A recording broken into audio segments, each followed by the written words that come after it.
Thanks for being here. Subscribe to Cheating Stories Best, so you don't miss new stories. Is an extramarital affair a judgment or a normal thing in today's world? The second part of our story with a similar plot. Enjoy watching it. You are listening to the second part of the story. You can listen to the first part in the previous video or by following the link in the description under this video. Happy listening! So, the law school career office said I should ask for $25 an hour. Rebecca Flynn said she was the final applicant for the summer intern position I posted at the law school, and she was the only one worth considering. Rebecca was local but went to Cornell. Without wasting any time, she told me that she had been included in the legal review and had received a summer job offer at a well-known Manhattan firm. Her plans for a summer internship in a big city were disrupted by circumstances. Her father had a heart attack, and Rebecca chose her father over her career. I like that, and also that she comes from a middle-class family. She needed summer income to finance her final year of law school. 3 months have passed since my appointment as special prosecutor. Tara did the work of searching and identifying targets. I, on the contrary, was mainly engaged in analyzing the remaining cases. I needed to free myself for what lay ahead. Now I was ready for the next steps. $25 an hour was what colleges were asking for summer interns. I wasn't sure of the motivation for this. No one except large firms could pay such wages, and few firms of any size hired employees. The average single person like myself will work 60 hours a week, 50 weeks a year to earn $60,000. Do the math yourself, 60,000 divided by 3,000 hours, and you get $20 an hour. The second interns wanted to earn more than the owners I offer, $750 an hour, I said. Oh, she said disappointedly. But I'll offer you a deal, $25 for each billable hour and $15 for all non-billable hours. She looked at me cheerfully, as if I was trying to deceive her. In her opinion, all hours are billable. Oh, the naivety of youth. However, in this case, my trick was planned to enrich both of us. I intended to bill the state for her services at $125 an hour, receiving $100 each time she billed a billable hour. That was the beauty of having the governor as my client. The downside to this situation was that the governor was the client, or more specifically, Miss Wilson. I had already been working as a special prosecutor for 3 months, and she had been on my tail since the end of the first week. The governor would like to receive a progress report, Miss Wilson wrote to me. I just started working, and she already wants results. Sorry, independent prosecutor, I'll make a report at the end, I answered. The next day, she called. The governor would like to receive monthly bills, she said. The usual is in 60 to 90 days, I answered. Not if the appointing authority decides that monthly bills are necessary, Carrie Wilson said in her most authoritative voice. I suspected that one of the older, more experienced employees had told her how to monitor what I was doing to get paid. My accounts had to show normal and necessary activities and, moreover, be detailed enough to reveal what I did. Moreover, if she wanted, she could question each entry and demand an explanation as to why it was needed. In other words, she could track my every move through billing. Do you require monthly billing? I asked. Yes, I demanded. That is the governor demands, she said. I liked her. She was smart enough to be wary of me, and like me, she felt that something was wrong. By this time, I had read all the documents in the Corrections Commission's voluminous file, and I was sure that Miss Wilson had too. This didn't add up to a good case against anyone politically. It's a disgrace for the governor, but nothing more. I made some casual inquiries about Carrie Wilson. She studied at Yale and Wellesley. I recently graduated from the Faculty of Law but was not allowed to practice. The governor no doubt kept her too busy to take the bar exam. She turned down a clerkship in the 2nd District to work for the governor and was one of many who hoped to follow him to the White House. She was the daughter of the Wilsons of Westchester. Dad was a Wall Street representative, and Mom belonged to the DeVos Society. They were the old New York elite. Carrie was rich and well-connected. Not my type at all, and she didn't trust me at first sight. However, I couldn't blame her for the latter. Okay, I accept, Rebecca said, interrupting my thoughts. Fine, you start on Wednesday, I said. We were in my 3rd month as a special prosecutor, and I had nothing to show for it yet, as Miss Wilson had repeatedly said. However, we had a lead. Tara's friend, a feminist lawyer, showed us a way through the silent wall of prison guards. There was an officer in Van Patten Prison, Robert Leach. He was a completely ordinary person, except for one small fact: Bob was going through a divorce from his second wife. The couple had 2 children, but none together. Bob was a bit of a squirrel. He saved every spare coin, and the current Mrs. Lebeck wanted her share. The only obstacle to divorce was money, and the fight became bitter. Bob could account for all assets except the $5,000 cash he withdrew. It was an oversight, or, more likely, he didn't want to explain. We received a wire warrant, which was supposed to appear at the end of the month, but for now, it was a secret known only to Tara, Judge, and May, my new secretary. She would have to rummage through the prison archives while I focus on what really interests us. Hopefully, the suspects and Miss Wilson will be fooled by each other. My personal life has progressed no further than my investigation. Simone and I went to consultations with Anna Sanson twice a week. The first few sessions were aimed at proving that Simone had committed a crime and was deeply repentant. Anna was quite strict with my wife, but this was done to show how impartial she was. Consultations quickly turned into an intricate dance. Simone asked for forgiveness, I had to forgive her, and then we would have to go through the process of rebuilding our relationship. Unfortunately, I'm stuck on the forgiveness part. Anna finally brought up the issue. It's not just about infidelity, Jim, is it? She asked. No, I think the problem is broader, I answered. Then tell me what's wrong, Simone demanded. You abandoned us, the girls and me, and you will do it again, I said. How can you say that? Asked Simone. Let us try to figure it out, Anna warned Simone. This was more than 2 months ago, and we still couldn't figure it out with each other. I became increasingly convinced that counseling would not help. Night also disappeared. We grew more and more distant from each other. I was hurt, and she was angry, and more every day. Simone believed that I should accept her apology and that we should move on with our lives. I didn't see how an apology could help. Dances to benefit pediatricians took place on the last Saturday of June. The dance was chaired by Simone Redman, the new director of pediatric services at Memorial Hospital. My wife took back her maiden name. I found out about this after seeing the invitations. The co-chair was Dr. Isha Faraji. For this occasion, I wore a rented tuxedo. There was no mistaking the origin of my formal attire, nor could I ignore the comparison with my wife, who looked like $1 million in her skimpy black dress. She was the star of the evening, aside from the handsome Dr. Faraji, who monopolized my wife as his dance partner. The only one who seemed least upset by Faraji's attentions to my wife was her friend, CLA, who was accompanied to the event by her husband. But Dex seemed only a temporary guest. CLA was dressed to the nines, too hot for a mother of 3. However, who am I to object? My wife was dressed like a single woman on the hunt. Their hip, high-end styles made Faraji and Caroso look like seedy wannabes. Dex and I couldn't compete, and it was obvious that no one, including our wives, was paying the slightest attention to us. There was an exception. Anna Vinson found me. How are you, Jimmy? Anna asked. It couldn't be better, I replied. My dad always said that it's better to hold salt in an open hand, she said. I'll remember this the next time I hold salt. She loves you, and he has no chance, Anna said.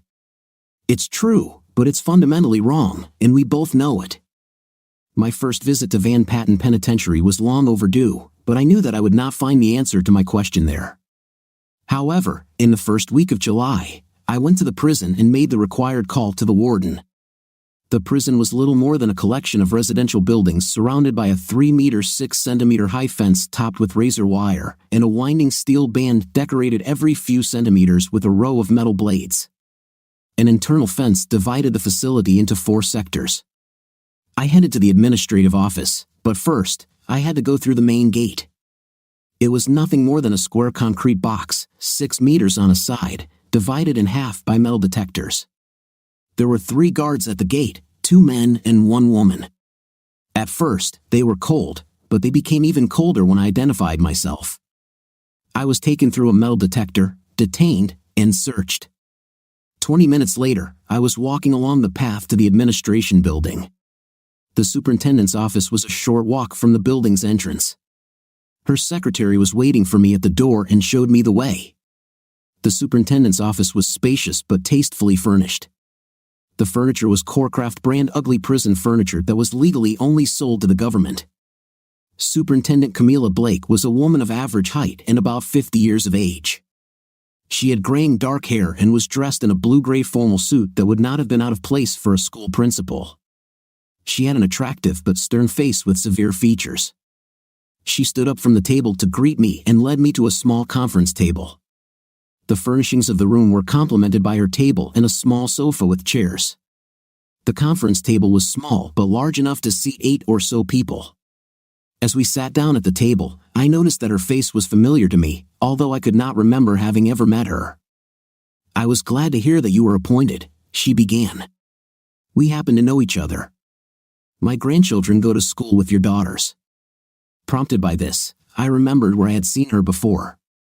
Your daughter was a tall, fair-haired woman, and her son and daughter, it seemed to me, were older than my two. "I thought I knew you," I said. "Yes, your daughters are beautiful, like your wife." She, of course, evokes my admiration and the admiration of my employees, especially the medical staff. We use Memorial Hospital, where your wife works, for external medical care for our inmates. Your wife is a wonderful woman. You must be very proud of her." "Yes, I'm proud, just like our daughters." "We are a happy family," I answered. "As I already said, I welcome your appointment to this position. We are one family here, and like your wife, we serve a humanitarian purpose. Our occupation is not highly valued, but it is beneficial. You, as I understand it, are a good person whose character comes from within. You don't wear it like a mantle to judge others," she said. "Well, you regard my merits as more than I deserve. There is no need to attribute to me the good deeds of my wife. I have a job here, and I will perform my function to the best of my ability, which may cause some pain," I said. "I judge you by the care that I saw you show towards your daughters. All I ask is that my people be treated impartially and understandingly," she said. "I fully intend to be fair and impartial to both your staff and the inmates of this facility. I think highly of Van Patten Penitentiary, as does my wife. She often talks about how dedicated your medical staff is. I think people are often surprised by the medical care provided to prisoners. I know this is not always an easy task. Women prisoners, in particular, often need more routine services that only outside medical staff can provide," I said. "Yes, an insightful observation. Our internal women's health services are adequate, but gynecological and surgical services are provided externally," admitted the superintendent. "Memorial is not the largest hospital in the area, but it provides adequate care for our women." I missed the word adequate and didn't realize that Regional Medical Center had much more capacity than Memorial, I admitted. "Well, let's move on to the reason for my visit. To assist in the investigation, I hired a legal secretary, a young law student. I will send her here for preliminary investigation. She would need a place to work and would review certain records, mainly records of staff assignments and hours, and records of inmate housing. I know you may be strict about protocol and make it difficult to gather the information we need, but I hope we can work in tandem to get things done quickly. You will have my full cooperation in releasing anything that is not protected by the law, and as for closed documents, we will identify them so that you can get a subpoena," she said. And I could see that she was relieved that I was taking action in such a casual and humble manner. I did not feel the slightest guilt that she misjudged my character or was unaware of the actual method of my investigation. While I seemed to be shuffling papers, Tara was eavesdropping on the conversations of her employees, like any other successful prosecutor. I intended, to the extent possible, to invade the privacy of her employees and induce them to turn against each other. I was selling my soul for the governor's gold, and by the time the superintendent and Miss Wilson realized this, I planned to have the goods on someone. It was Simone's turn to pick up the girls, but she texted me that she was taking them to their mother so we could spend the night alone. Something happened to my wife. When I returned home, there was no green lace, only an unhappy woman. "We need to talk," Simone began. I I thought that was what we were doing in our consultations with Anna, I said. We've been married for 10 years, and we've been together even longer. I know you, Jimmy. You are not an open person. You have a cunning mind that loves to hide and deceive. It has never been easy for me to be your lover, knowing that I cannot fully penetrate this curtain that you hide behind. But I always knew your heart was true, and you were a wonderful husband and father, Simone said. I didn't know you felt that way about me, I said. You're not listening. I love you. You were a good man and husband. You took care of me and did everything for me. But you never allowed me to fully enter you. Anna is only now coming to the realization that you were not honest during our sessions. I know that's not true. Cheating comes naturally to you. But if we want to have any chance of healing the wound in our relationship, you have to be honest with me for once. What do you want me to say? Tell me what I can do to make you forgive me. I didn't mean to hurt you at all. Please, let's put this behind us. You can start by telling me about Ashfagi, I said. Damn, what does he have to do with us? He's hunting you, and you're keeping him in suspense, a kiss here and there. What is this for?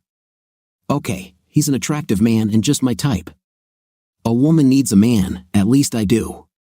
My husband keeps me at a distance, so yes, I may have been holding it in reserve. I would let him steal a kiss or feel him, but I would never do anything else. He has no chance if my husband comes back to me, Simone said as tears began to wet her cheeks. I knew her as well as she knew me. After a moment, her nose started running, and she turned away to cry out her grief. It was only partly real. Simone was caught between grief and anger. She wanted all this behind her so she could return to her family without consequences for her actions. I wasn't afraid of Dr. Faraji. Yes, he was intimate attractive to my wife, but she was not the type of woman to be intimate attracted. I've seen her flirt with men before when she wanted something. The question was, what did Simone want from Faraji? With Simone, it took more than just agility and intimately. She was looking for a man who could give her more. She wanted and needed a strong emotional connection. This is what failed her in Africa, this need to be with a man, to be in his arms and under his protection. She was such a strong woman, but still a woman. I've lived long enough to know that women crave male companionship, and night is the smallest part of that craving. So, what did her kiss with the doctor mean? Will you promise never to do this again if we can restore our relationship? I said. Of course, she answered without hesitation. That means no more Doctors Without Borders or other humanitarian escapades, I said. What? You heard me. No more adventures away from your family. You are my wife, not the savior of the world, I said. I saw the conflict within her, and I think that perhaps for the first time, she was faced with a real choice. In the end, she must choose between her family and her calling. It was a choice between me and many, to be with one man or to serve humanity. Simone didn't answer. She sat for a moment thinking, and then slowly stood up and headed towards the stairs. I gave her some time, and then followed her. When I reached our bedroom, I found the door locked. I wasn't sure if this was the answer to my ultimatum or if she was still thinking about it. That night, I slept soundly on the living room couch. I made a decision. Tara was in my office early this morning. Her Cheshire cat grin indicated that the hunt was a success. She brought me one of those big striped bags that you can hide a directional microphone in. One of my people and I played a couple in love at the Whitetail Hotel. We had a booth in the back that gave us an unobstructed view of the barroom while we pretended to kiss. Bobby Locke laid it all out, she announced with more glee than I'd seen from her since she left the police force. She placed the recorder on my desk and started recording. She set it to record the conversation. The bar was noisy, and Locke began speaking in what he must have thought was a whisper but sounded clear on the tape. Lebac, you have no choice. DNA will give you away, even if she has a miscarriage. But what if she gives birth? Well, it wouldn't be that hard to figure out which African-American officer was doing it with a pretty white prisoner, a second voice said. But the risk? I don't want to go deeper than I already have. In the end, she begged for it, and I paid for the pills, Locke said. You all said it was safe. It was safe, but accidents happen, and this is the final fix. You pay $5,000 for a doctor, and she goes on sick leave complaining of post-menstrual cramps and continued bleeding. Doc will take care of the rest, the second voice said. But what if everything goes wrong? Nothing will go wrong, and if it does, then for God's sake, she will be in the hospital, Locke said. It goes on like this, with the black guy whining for a while, but you get it, Tara said, turning off the recorder. Do we know who this black officer is? I asked. My man followed him home. This is Charles Washington, coming from New York. Currently lives alone in Lim. I'll have more information after we check him, she replied. Okay, document the recording and prepare an affidavit for a warrant to wiretap Officer Washington, I said. God, you're cool. That's a whole new can of worms, right? Tara said. No, it's actually a hook that's been there since Stan Siros offered the bait that we took. I don't understand, I said. You'll understand. You'll barely know who Mrs. Cataro sees as a gynecologist, I said, sending Tara off to do her duties. It wasn't exactly a guess. I knew Tara would look, but I didn't need it. Sometimes 1 + 1 is more than 2. For my part, I called my new secretary's cell phone and told her to check Officer Charles Washington's work assignments and bring me the name, age, and photograph of every white woman stationed in any unit where he worked, starting from today and working backwards. The sooner, the better, I told the rather puzzled young law student.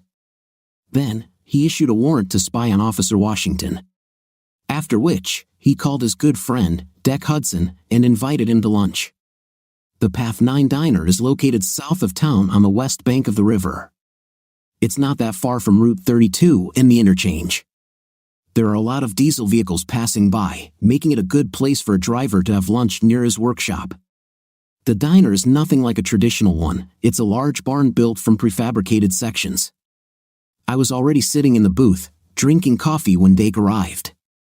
Glad you called, Jim. I just wanted to get together, Dake said, sitting down opposite me. When Dake sat down, the waitress was already there to take his drink order and tell him about the specials. She gave him a friendly, familiar smile. This was his home turf, and he felt comfortable, very relaxed, just like I wanted it. It's been too long, I said, and I didn't want to be so upset with you the last time we spoke. It's a matter of situation. I know you and CLA were just trying to help. I take no offense. These are emotions, it takes a little getting used to, he said. How's Claire? Still working a lot? I asked. He gave me a slightly suspicious look but quickly cast it aside and treated my words as something kind. Well, that's good money. Don't get me wrong. The shop does a good job, but we depend on it for all the benefits and a steady paycheck.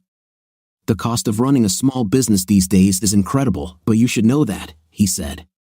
Yes, you are right, with all those payroll taxes, insurance premiums, disability insurance, and health insurance. There's not much left over, I said. Oh, don't forget about liability insurance, self-employment taxes, and sales taxes, he added. So that's why you let Claire have an affair with Asha Faraji? Because I never considered you a cuck, I said, dumping my suspicions on him. If I had any doubts, they were quickly dispelled. Dake froze, looking like I had hit him, and perhaps in some sense, I had. But he came to his senses and tried to deny everything. I don't know what you're talking about, he said. Come on, you understand everything. Claire, as my wife, has always said, is the best surgical nurse in this part of the state. It was to be expected that Dr. Faraji, the head of surgery, would want her in his operating room while Simone was away. Faraji is an intimaniac, and he's certainly not the kind of man who would turn down an attractive nurse. But you might be wondering who told me that. CLA fell for his charms, oddly enough. It was CLA herself, with the assistance of my wife. It's not what they said, but how they did it. First, when I asked CLA about Dr. Faraji, she was hesitant, not much, I admit, but enough. Then, Faraji drove my wife home very late and stole a kiss from her as she got out of his Porsche. I asked her why she was with Faraji, and imagine my surprise when she said that Claire had arranged the trip and drove home in the doctor's Porsche. It might have been an innocent trip with another man, but not with Faraji, and certainly not if you live 20 miles in the wrong direction. Dake looked a little puzzled, so I enlightened him. From the traffic police records, I found out who owns the Porsche and where the owner lives. Faraji did not drop your wife off at your house, he dropped her off at his condominium on the way to my place. He lives just a few miles from me. She spent the night with him while you were home with the kids. Dake hesitated for a minute and then said, "You have to understand, there's no way a guy like me can compete with a rich doctor. This guy has it all, looks, money, and, I'm told, a big thing between his legs. All I have is bills and 3 boys to take care of." So, I looked the other way, and, well, Claire, she makes it worth it. They treat me well, and Ash, he won't be in the picture forever. I let her have her affair, so what? And you should know that he will come for your wife next. The question you have to ask yourself is, will fighting him get you anywhere? No man has yet been successful in a divorce if there are children. I can lose everything just like you, he finished. You might be right, but then again, this game could have a funny twist, I said, just as the waitress brought out food. I asked her to pack a box for me and left Dake to eat in peace. I didn't expect Lisa to come into my office that day when I pressed Dake, but she did. I have information about a fertility clinic, she began. Oh, okay, I replied. There are no obligations at the moment, they just want to test your seminal fluid as a potential donor. No problem, but I'm busy, so the sooner, the better. Ready to become a mother? I asked, smiling. I think yes. I know how much I want to try, but how will Simone cope with this? She'll be fine, I assured. I hope things are getting better between you two. I know you love each other very much, and your girls need both of you so much, Lisa said. You sound like you have some big problem, I said before answering. Lisa looked at her hands. I got to know you better, Jim. You look just a little like your sister, not as open and forgiving. It doesn't take a lawyer to figure out that there is a problem in your marriage, and the reason may only be a surprise to someone who is truly innocent of the way this world we live in works. When she finished, she raised her eyes and looked at me. I've known for a long time that my sister is lucky. Lisa is not only beautiful in body and soul, but also amazingly smart in a completely feminine sense. She knew exactly what the problem was between me and Simone, and no one needed to tell her about it. Don't worry, everything will work out, I said. I pray about this for Vicky and Beth's sake. I love them as much as I hope to love my own children, and I wouldn't want them to get hurt. I took the card she gave me for the clinic and placed it in the corner of my desk. I'll call you as soon as possible, I said. Thank you, and think about it, please. Think about what's best for your daughters before you do anything, she said. I didn't miss the double meaning and realized that she had come in part to beg me to forget about the problems with my wife for the sake of my daughters, whom she loved. Polly Anna Randell, aka Anna Rand, aka Anna Randy, aka Scarlet Randy, had brown hair and brown eyes. Her height was 1.57 meters. She had the intimately of Marilyn Monroe and the innocent looks of a schoolgirl. She looked old enough to be in junior high school, although her prison file said she was 19. Rebecca, my lawyer, did a good job. She narrowed the number of possible candidates for the role of Officer Washington's mistress to just 3. I eliminated the remaining 2 candidates for purely male reasons. I was betting that it would be innocent Polly, as they preferred to call her.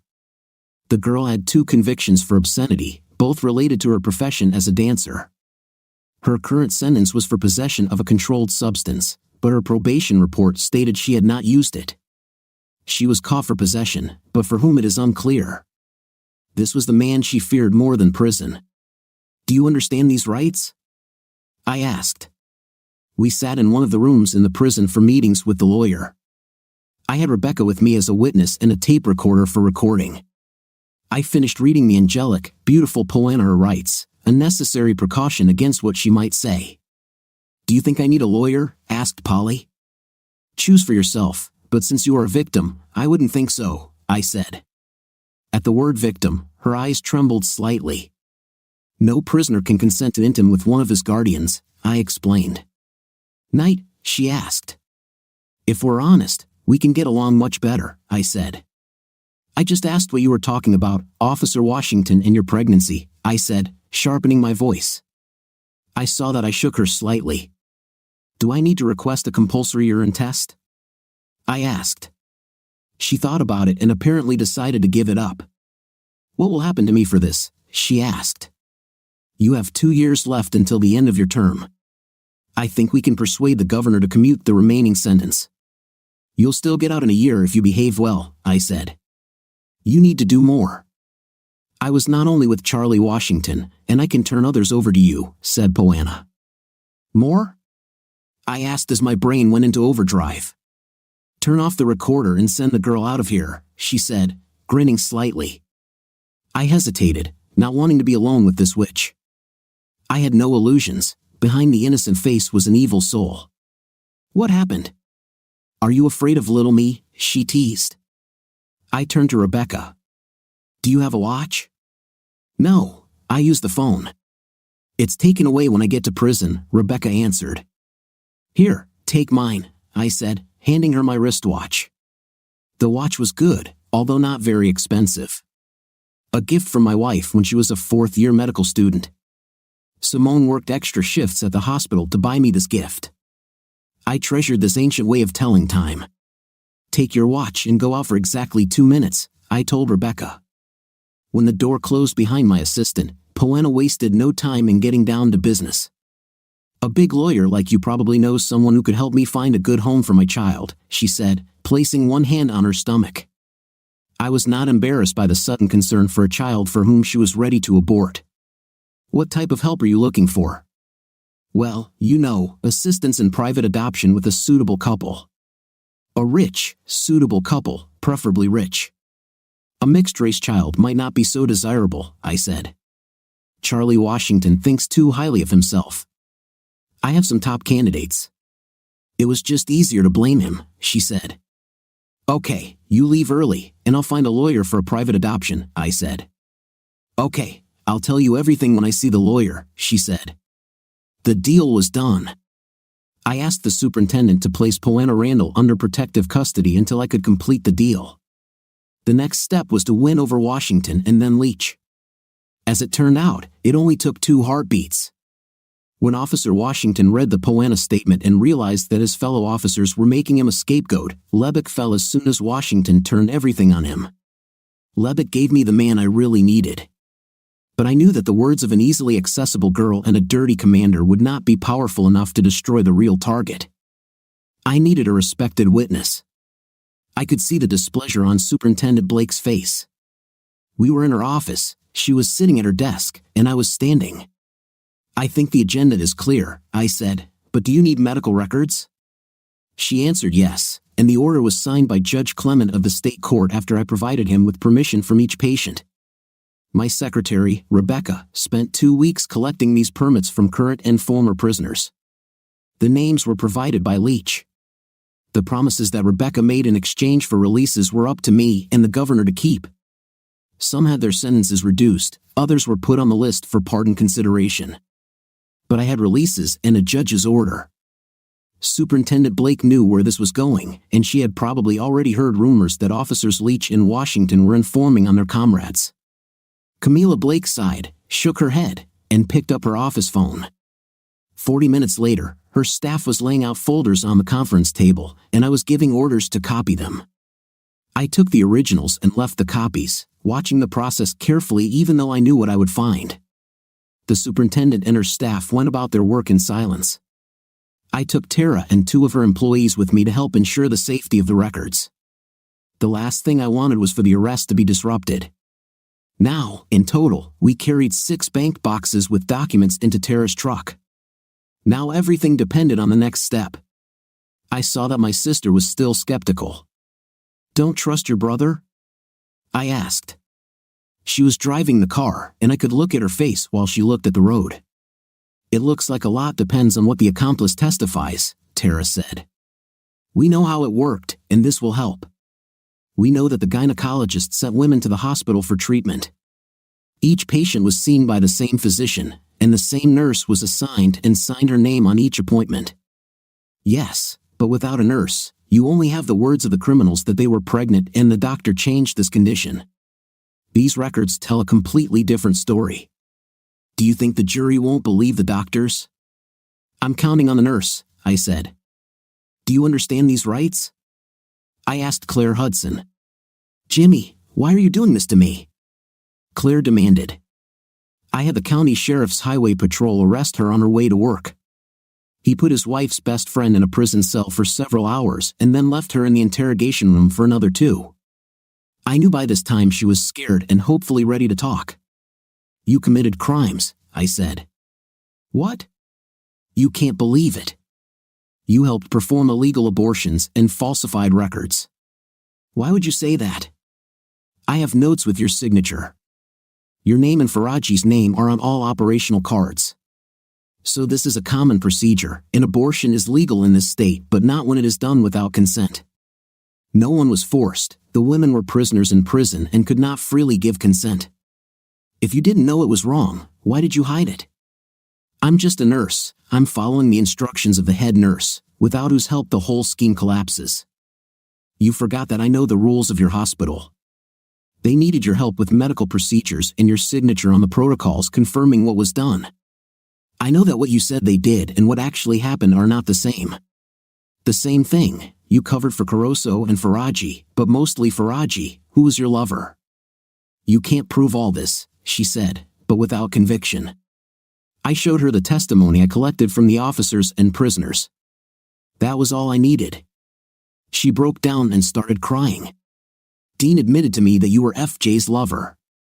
You really did this to him? No, you don't understand. We didn't actually harm anyone. Deck loves me, he understood everything. The women needed help. Ash was simply doing Tony Caruso a favor, Claire said, sobbing.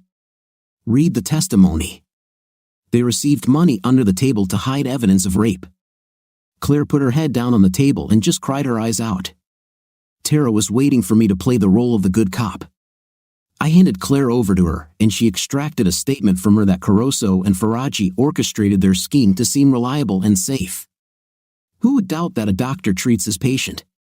Women simply came to the hospital, complaining about women's problems, and the authorities were forced to send them to a gynecologist who worked under a contract with the government. This doctor was Caruso.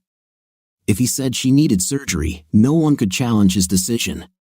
Faraji performed the operation with the help of nurse Claire Hudson, who he seduced. Caruso and Faraji were running a double business. One transaction they received money from the government, and the other in cash under the table. It seemed like a small scheme at first, but by the time Claire finished speaking, it had become much bigger. Abortions were not the only service provided. They treated intimately transmitted diseases, prescribed birth control, and covered up any and all evidence of illicit night. I was naive enough to believe that this was all there was to it, but live and learn. I returned home late. There was a lot of work to be done in presenting the case to the grand jury. It looks so easy on TV, but in real life, it requires preparation. The first problem is to assemble a jury. If there is none, smaller counties do not have a standing grand jury. Jury assignment can be a significant administrative process, but Stan Katsuros had the jury already drawn, as if he was only waiting for me, and of course, he was. When I arrived, Simone and the girls were already having dinner. Simone made soup and bought fresh bread from the bakery. I took my seat and listened to my daughters discuss their day. From the wife's side, an eerie silence reigned at the table. I knew that by now she must have known that I had arrested CLA, but she did not mention it in front of our daughters. Simone put the girls to bed and unusually read them bedtime stories. I was in the small room downstairs that we use as an office. It's basically Simone's place, but I was sitting there trying to figure out my schedule for the next few weeks. They will be stressful for me. I thought about what Carrie Wilson would do when she saw my latest set of temp records. She wanted action, now she will get it in full. Why would you do something so cruel? Simone asked from the doorway. Just doing my job, I answered without even looking at her. My job. Claire and Dake are our best friends, and she was just doing her job. She's a nurse, damn you. She covered for her lover, Essie Faraji, and helped him in the crime, which makes her an accomplice. Are you crazy? She is our friend, a nurse who performed routine medical procedures. I cannot discuss this further. Is this some kind of revenge? She demanded. No, at least not from my side. I have been tasked with prosecuting those who intimate exploit prisoners in prisons, and that is exactly what I do. Arresting my friends? Yes, because they turned out to be criminals. You say that, and I hope for a grand jury. This effectively ended the discussion, and she left. We didn't talk for the next 2 weeks, but I hardly noticed it because I was busy. It was the evening before I was to begin presenting my case to the grand jury. I spent the whole day collecting evidence, returning home late. I asked Lisa for time off, who was kind enough to come and take care of my daughters. Thank you, I said to Lisa, making sure the girls were asleep. She was sitting in my living room, watching the end of an old Hollywood tearjerker on TV. Tears were streaming down her face. Turning to me, she wiped them away with the back of her hand. I don't usually feel this bad, she said. It's because of the DRS. I have an insemination scheduled for the end of the week. I will use you as a donor for fertilization if you still agree with it. I would be honored, and I will pray for your success, I said, kissing her wet cheek. I hope this doesn't make your problems with Simone worse, she said, grabbing her coat and heading for the door. No, my problems have nothing to do with you. I'm really sorry, you were the happiest couple I knew. I will pray that everything works out for you. It seems like two good people should be able to forgive each other, she said. I walked her out the door, thinking about what she had said last. The scandal engulfed both the hospital and Simone's associates. I was the instrument of this scandal. This will hurt my wife, but I didn't do anything that I should have apologized for.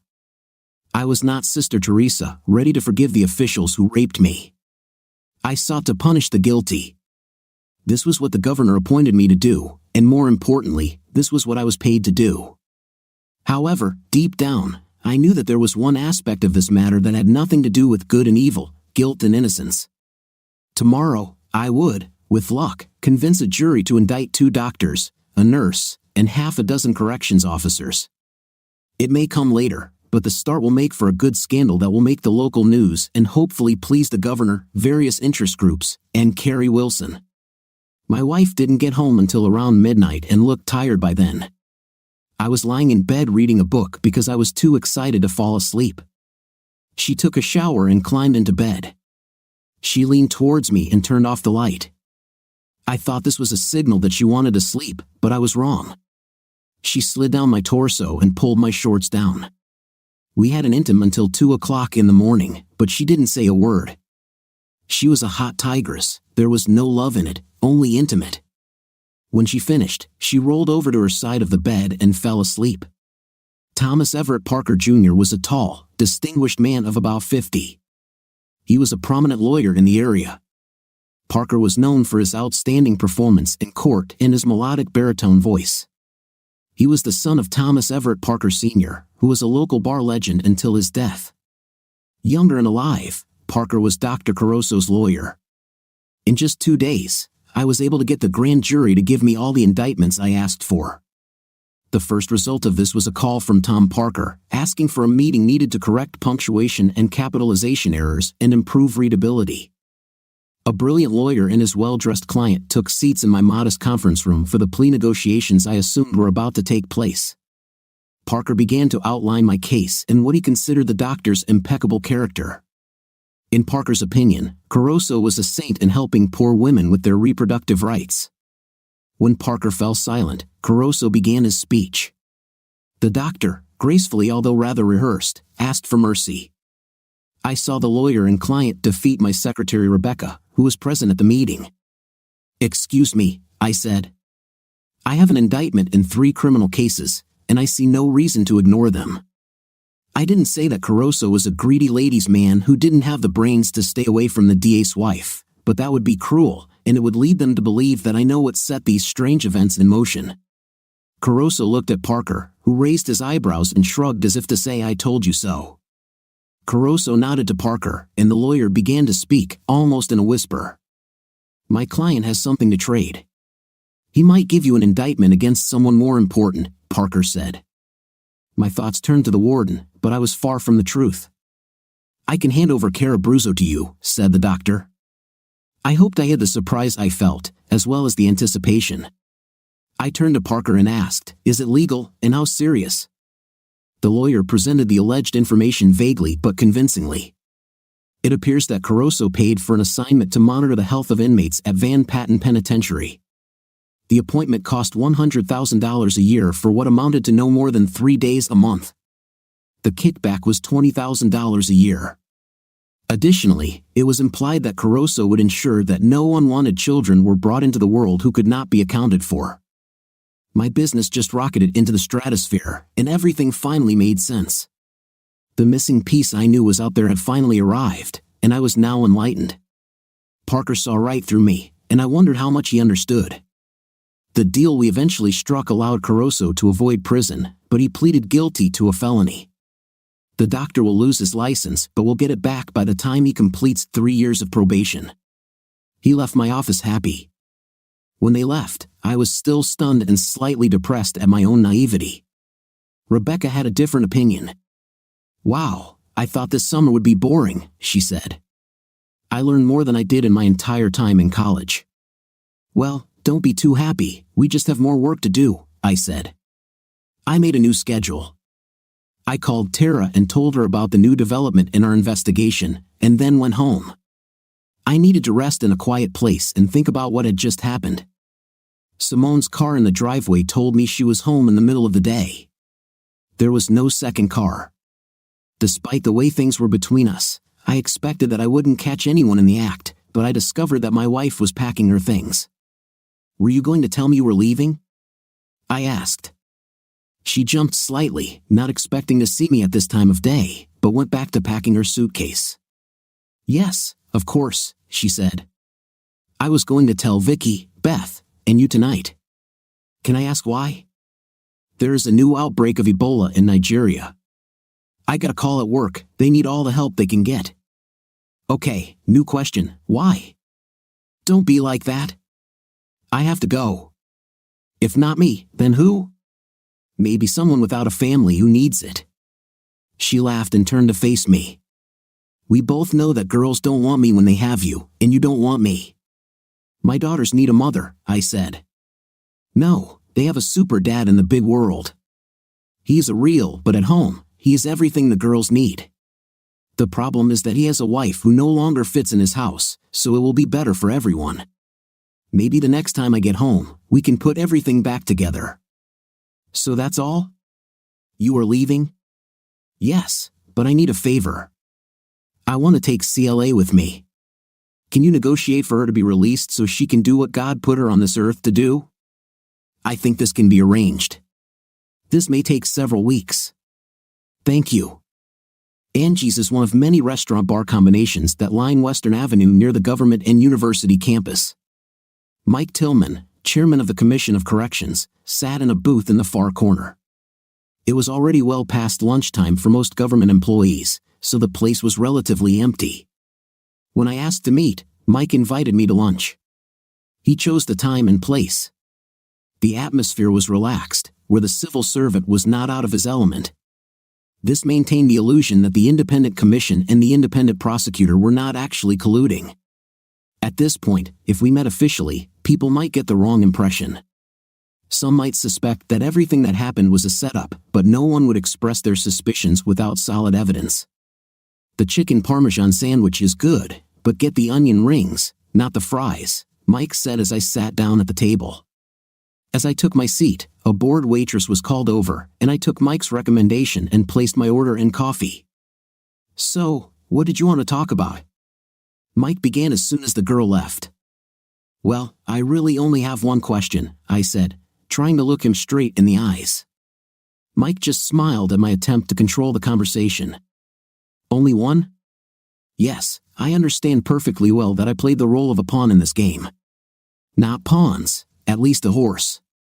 Maybe not white at night, but still a horse, a figure of speech for the party being manipulated," I said.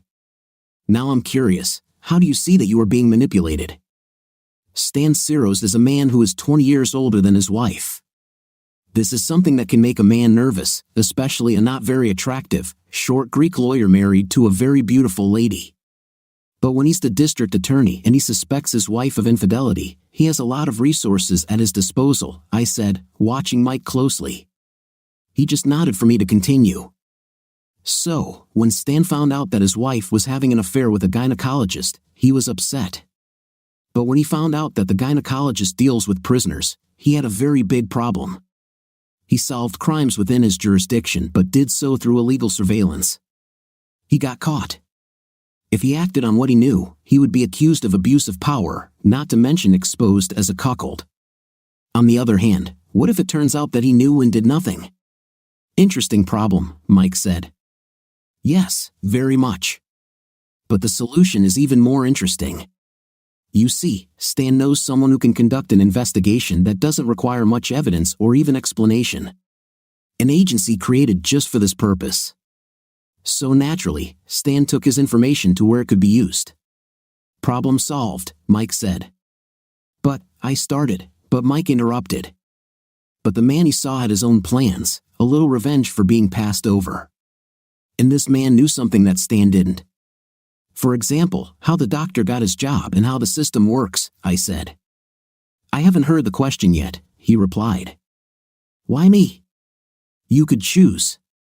Why choose an obscure lawyer with a less than stellar reputation to blow up the Department of Corrections? Mike grinned wide and said, Jimmy, you still don't understand. As I said, a horse. The kind of guy who will fight 3 frat guys to save a drunk co-ed but fight as dirty as possible. A guy with a beautiful wife who was molested by doctors. A damn shrewd freak of a lawyer who wants nothing more than to be pointed in the right direction. He paused as the waitress brought the food. When she left, he continued, the good guy's won here. Stan will get his wife back in good revenge. The governor gets the opportunity to clean up the state's largest agency and install his people. And you get a good salary. Of course, if you were less efficient, you would get more, but I'm sure no one will complain if you take your time a little. In the end, what will you get, Mike? The pleasures that those freaks who stuck a knife in my back and pushed me away went down, plus the gratitude of the public and the current governor, he said, very pleased with himself. And when the storm passes, when A.B. Bro's friends come out from under the stones? I asked. By that time, I will no longer be alive, and you, as you said, will be a little-known lawyer. We have nothing to worry about, he said. I was not convinced of the latter. Politicians have long memories, and we have lost a significant piece of the patronage pie. But the food was excellent, and Mike's company was good, even though he was a son of a. After lunch, I headed back to the office, knowing that I had been taken advantage of but at least understanding why.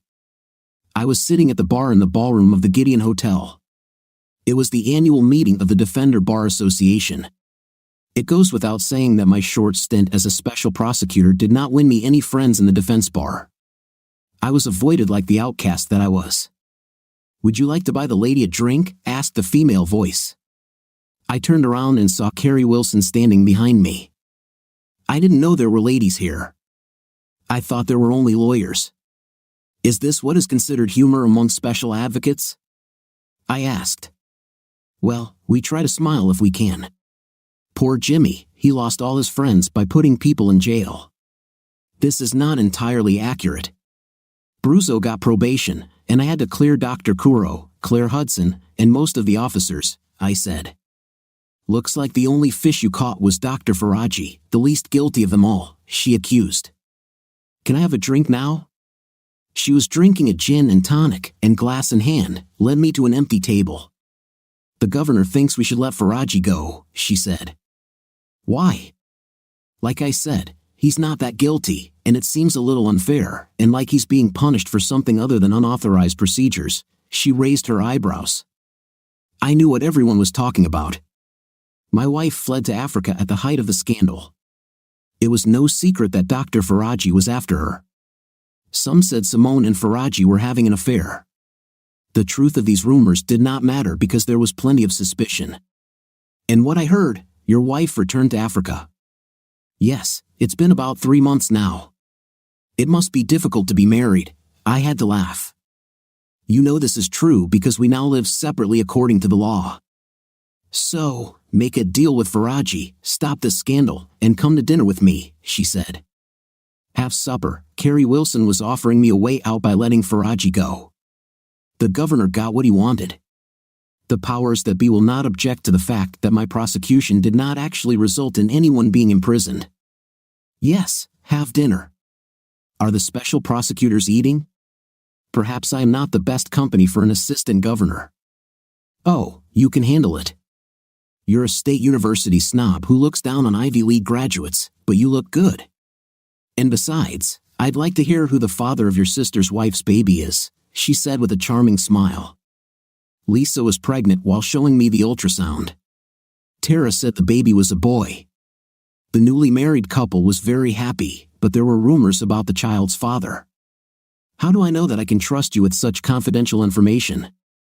I asked. She laughed and replied, because I'm not a lady, I'm a lawyer. Then, taking my hand, she led me out into the cold December night. What do you think of our second part of the story? It seems to me that the second part of the story is much better than the first part. This part reveals the whole essence of the story. What's your opinion? Write in the comments. See you in the comments.